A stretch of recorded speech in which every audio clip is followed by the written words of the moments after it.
What's up? Honor Hammer 26 here. I'm here to give you my Ring of Honor Violent Tendencies review.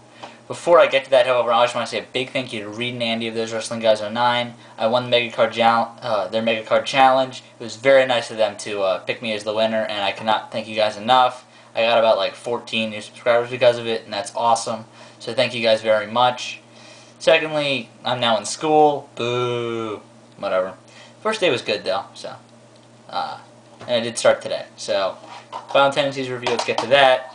Overall, I thought this show, for like the third show in a little while, was a 7.75.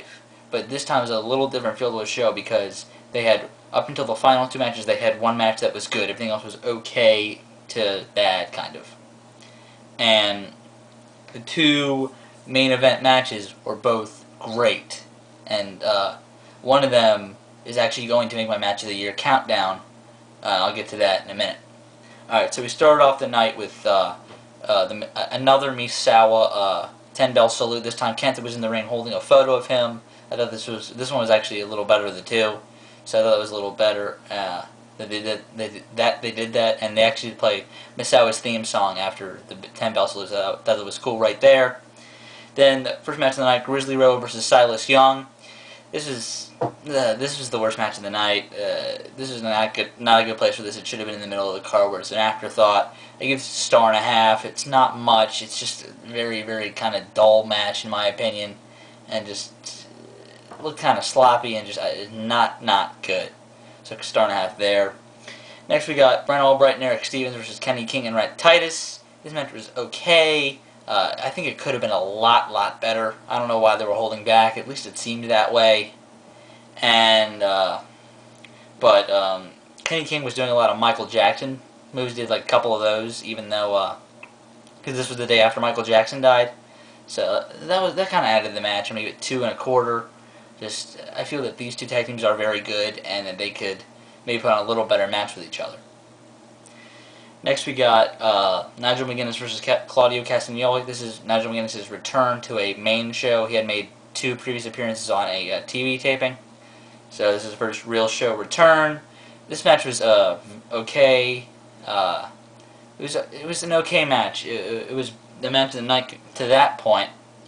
But Nigel McGuinness did look very, very rusty, but he did use some moves, which I was very, very happy to see, that kind of stayed away from his injury a little bit. He did like a knee lift, which I had never seen him do before, so that was really cool. And Castagnoli is kind of a good person to work Nigel in his match back. Or he isn't the greatest, but he's a good person for Nigel. So I'm gonna give that 2.75 stars. I think if these guys maybe have a match down the line before the end of the year in Ring of Honor, it could have been a lot better. Like the match from New Horizons was great. The match from A New Level was okay, but it was good.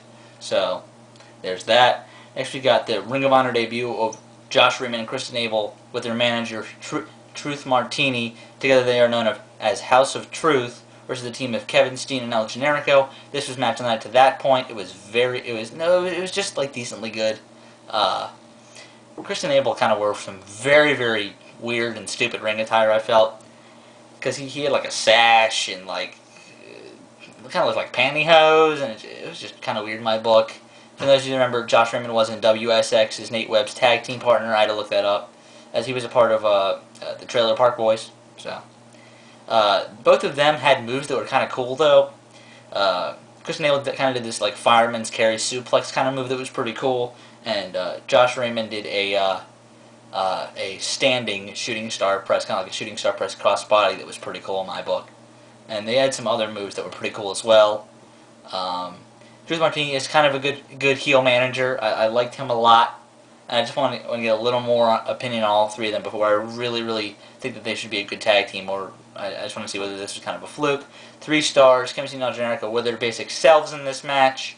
They kind of put them over a little bit. I feel that because they were not they were before the intermission, I felt that they could have done a little more maybe. So there's that. And another weird thing is that they took the intermission right before the main event and in between the 2 great matches, so I'll get to that in a minute, and the reason being because they had set up the steel cage for the main event. Next we got the 6-man Mayhem match between the Ring of Honor World Champion Austin Aries, Rashi Brown, Sami Callihan, Delirious, Joey Ryan, and the returning Petey Williams. Petey Williams was definitely the most over guy, or was the most over face in this match. He got a lot of the crowd support. He did hit a Canadian Destroyer on Austin Aries, which was pretty cool to see. But Austin Aries was his basic heel self and was insulting the crowd, and it was great heel stuff from Austin Aries here. Very, very impressed with him now as champion. And this match was actually pretty good. I definitely enjoyed it. I'm gonna give it 2 3/4. Not the best 6-man mayhem I've seen. There was a better one at Good Times, Great Memories for sure. So there's that. Next we got D'Lo Brown and Colt Cabana. This is, I think, another attempt at a comedy match, and it was okay at best. It was just kind of lackluster. It kind of fell short. Just a lot of stopping, and just Colt Cabana did a good job, and D'Lo Brown's a great wrestler, but they just kind of felt that this match didn't click in my eyes. It just could have added something with maybe a little bit of a Michael Jackson. Both of them have the Michael Jackson themes. Like if Colt came out the Thriller and D'Lo Brown came out the Bad, I felt that might have helped this match a little bit maybe. And the thing that I could have added was Kevin Steen and Generico when they came out did the Ole thing that they always come out with. Then came out the Smooth Criminal, so that was pretty cool. But D'Lo Brown, Colt Cabana, 2 stars. Not really all that much going on there, so that's that. Then we got Match of the Night, and the match is now going to be number 10 on my countdown. It's barely going to make it, but it's a stronger match than the match I currently have at 10. It's replacing Nigel and KENTA from 7th Anniversary Show. It is the American Wolves versus KENTA and Roderick Strong. This was a great tag team match. The American Wolves are again putting on just such great matches as champions. They're just having one hell of a title run right now. And surprisingly, when KENTA shows up this year, the match quality improves drastically. I just kind of pointing that out there. And Roderick Strong definitely clicked in this match. He was on, and I think these two had very good chemistry as tag team partners versus wrestling KENTA and Roderick Strong. Maybe not as good as KENTA and Bryan Danielson would have had, but Bryan Danielson was out from this show and this night after in Chicago with a staph infection. So Roderick Strong took his place in both his matches that weekend. Maybe helped it for the better, maybe it didn't. We'll never know, but I'm gonna give it 4 1/4 stars. This is probably the strongest 4 1/4 star match I've seen in a very, very long time. It is a stronger 4 1/4 stars than Nigel and KENTA. 4 1/4 to American Wolves, Roderick Strong. Then we got the intermission, which was then followed up by the Steel Cage main event to end the feud between Jimmy Jacobs and Tyler Black in a Steel Cage. If you saw Supercard of Honor 2, Jimmy Jacobs and BJ Whitmer ended their feud in a bloody Steel Cage match. There was definitely moments in this match that were very reminiscent of that. And I feel that Tyler Black was kind of playing the part of Jimmy Jacobs, as Jimmy Jacobs was playing the part of BJ Whitmer, I guess is kind of the way to throw it back in this match. And this match was great. I felt this was also 4 1/4, but not as strong for 4 1/4, kind of middle of the road 4 1/4, because definitely the ending of this match definitely helped it, and there was a segment afterwards that was absolutely amazing and kind of unique, which also helped the Steel Cage match.